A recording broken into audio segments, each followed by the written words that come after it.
Okay, so welcome back. We're excited to share with you part 2 of how to heal trauma in marriage. So stay tuned.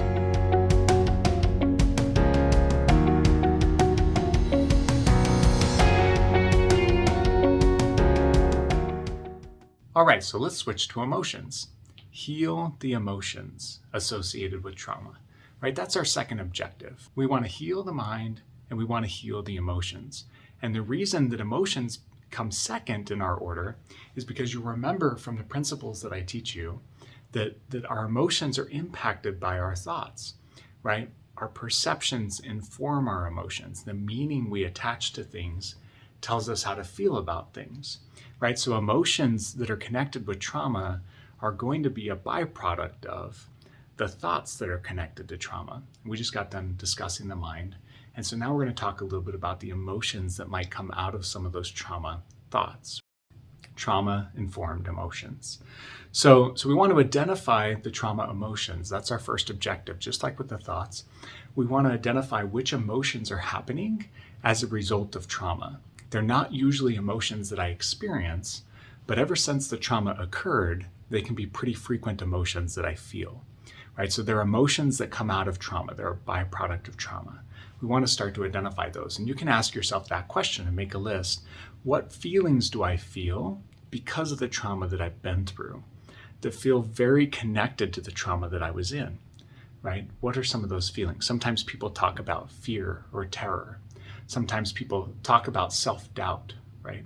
Sometimes people talk about worry or anxiety, right? These feelings that they feel like come out of the anxiety, they're much more an anxiety-induced emotion than emotions that they typically have felt day to day, right? So that's first objective, identify the emotions connected to the trauma. The second is to separate trauma from non-trauma emotions, right? So we want to, in your day-to-day practice then, as you go through your week, once you've started to identify some of these emotions, we just want to notice as you go through your week, when am I having a trauma-induced emotion versus having an emotion that's more connected to what's going on around me today. So an example of this is I might be walking down the sidewalk and I might be feeling feelings that are just associated with today, right? I might be looking forward to going into work, thinking about the things I'm going to tackle today, the people that I'm going to talk to, the people that I'm going to help.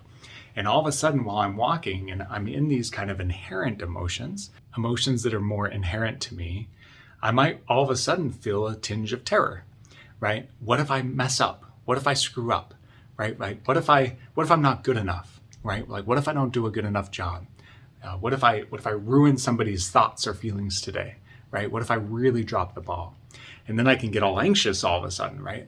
This might be an emotion that's connected to some traumas I've been through in the past that make me question in my mind my value, my worth, or my aptitude, right? It's an emotion that interrupted my inherent emotions, and it comes from trauma. So that's the second thing we're trying to do, is differentiate those two. Noticing as I go through my week, now that I've identified trauma emotions, right? Noticing as I go through the week, when am I shifting between them? When am I in inherent emotions that now have become trauma response emotions, right? This is step 2. And then the third step is for us to adopt healthy emotional patterns for wellness. And there's several ways that we can do this, because what we want to do is we want to choose and practice emotions that are much more inherent to who we are. And one of the best things that we can do in this category is some medication management if needed, right? It can be a great starting point for some individuals, especially if you feel overwhelmed frequently and often by trauma emotions. Getting some medication to help take the edge off of those emotions, to make them a little bit more manageable, a little bit more malleable, a little more flexible, can be extremely helpful. So if you find yourself constantly bombarded by trauma emotions, this can be a great place to start. Go talk with your primary care physician, set up an appointment with a psychiatrist, right? Talk with somebody about some medications that might help some of the trauma emotions that you're feeling. A second thing that you can do to help heal emotions is deep breathing. Now, I'm a big believer in deep breathing strategies, right? It's a strategy that you can use in your breath to communicate to your thoughts, to your mind, that things are okay and that we can be calm and that we can be centered And we don't have to be reactive in this moment, right? That we can be at peace, that we can rest. It's a nice way to use your physiology, your body, to communicate to your mind that it's okay and that you can relax. And as your mind calms down, your emotions will naturally calm down as well. So I like this strategy called diaphragmatic breathing. Diaphragmatic breathing just means breathing from your diaphragm. And typically you're going to do 4-second breaths. And you're going to do steady 4-second breaths, right? A nice steady inhale and a nice steady exhale for 4 seconds. You can learn more about diaphragmatic breathing by doing a little bit of research online. Again, there's a lot of different apps, there's a lot of different self-help articles, there's a lot of different videos that will walk you through diaphragmatic breathing, right? But it's a great way to use your body to communicate to your mind that you can chill, that you can relax. And it's a wonderful thing, often goes hand in hand with the meditation and mindfulness thing that we were talking about in healing the mind. A third one is emotional grounding and self-soothing strategies. Right? So emotional grounding and self-soothing are things that oftentimes are helpful for individuals to just bring their emotions down, to help de-escalate their emotions when they're feeling their emotions run out of control. So by grounding skills, what we mean is helping you connect emotionally to the stimulus that's right around you versus reacting to stimulus that may be in the past, right? Trauma that's not right in front of you, but it's having an effect on you. So that's grounding skills. And self-soothing strategies are things that you can do that help soothe you. Like, for example, for me, music is really helpful for me, calming and relaxing music. If I start to get anxious, right, or I start to get overwhelmed, my mind starts racing and my emotions start racing, music has a big impact on my soul. So using calming music, listening to calming music is a really self-soothing strategy for me. Another one for me is prayer and meditation, right? Those strategies help calm my mind in a way that help bring down my emotions. And a final one for me is physical exercise. It's so important that I exercise on a regular basis because it helps release some of those emotions that are difficult for me, that become overwhelming for me.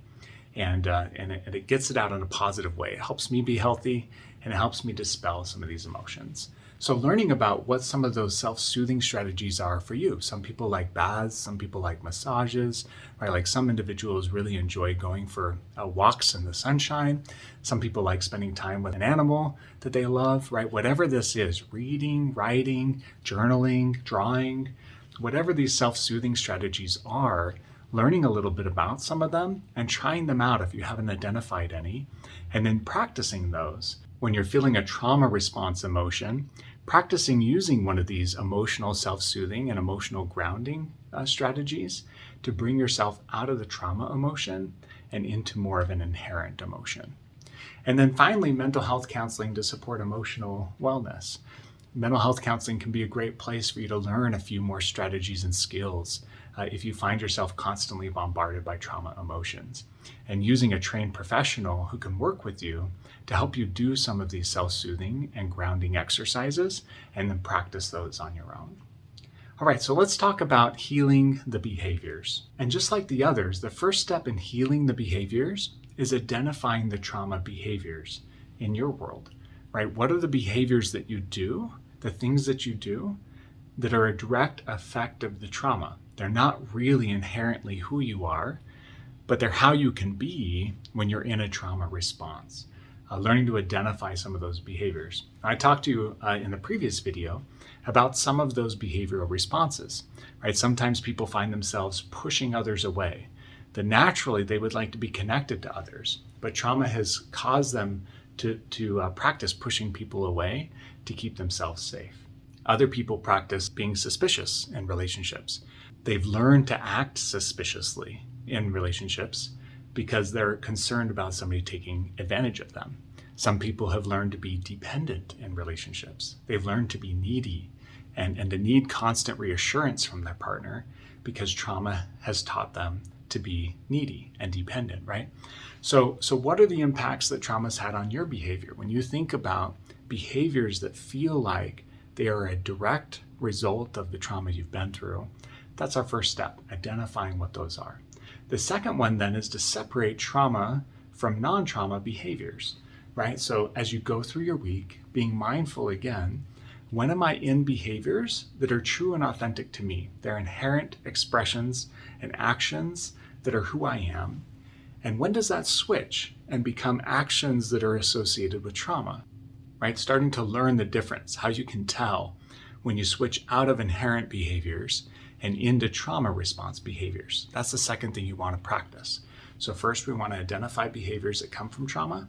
Second, we want to identify when they're happening, when I switch from inherent behaviors to trauma behaviors. The third is to adopt healthy behavior patterns for wellness. And you can do this through several different avenues. The first one, like I mentioned earlier, vigorous exercise. It's super helpful for me. And it's helpful for many individuals around the world. In fact, research says taking care of yourself physically and having vigorous exercise on a regular basis has all kinds of wellness benefits, including for trauma recovery. And you can add to that a healthy diet and plenty of rest, right? So a healthy diet and plenty of rest, that's kind of the trifecta. Physical exercise, healthy diet, plenty of rest, right?